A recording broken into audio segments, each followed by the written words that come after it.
Hi, let's talk about something called tablature.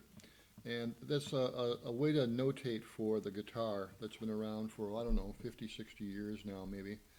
And it's not musical notation, but it's something a little bit different than just using chord diagrams.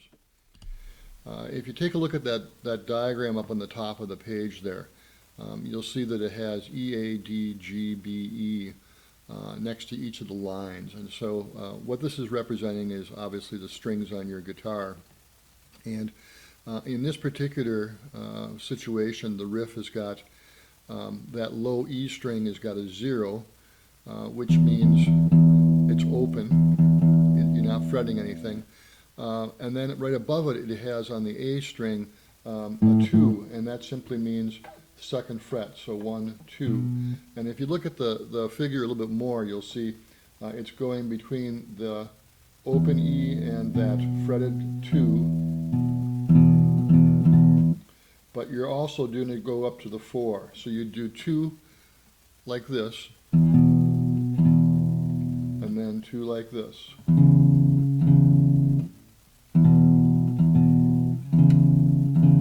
And because they're above each other, you're playing them together. So if you did it with a pick, it might sound a little bit more like this.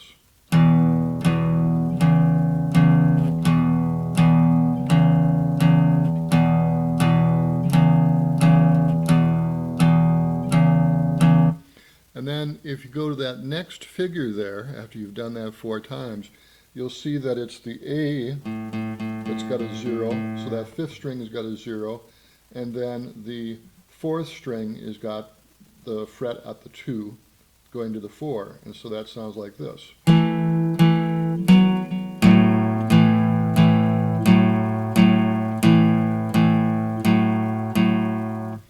And so if you put the figure together, you're doing something similar to this.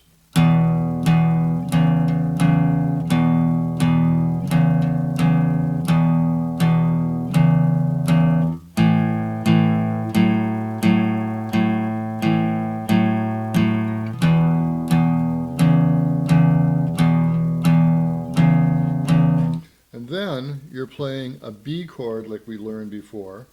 So that's where you're going to put your ring finger on the 3rd string, 2nd fret, middle finger on the 2nd fret of the 5th string, put your pointer finger down onto that middle string in between there onto the 4th string on the 1st fret. And you certainly could play it as a B7 by adding your little finger. But what's notated there is just the 3 strings.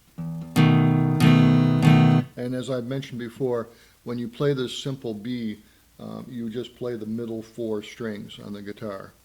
And then it goes to 2nd fret on the 2nd string, 2nd fret on the 4th string, which is really an A7.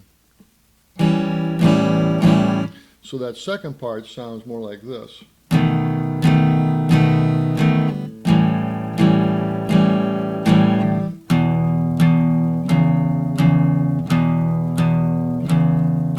And then it starts all over again. So it's a little bit of a boogie woogie or a blues sort of a thing.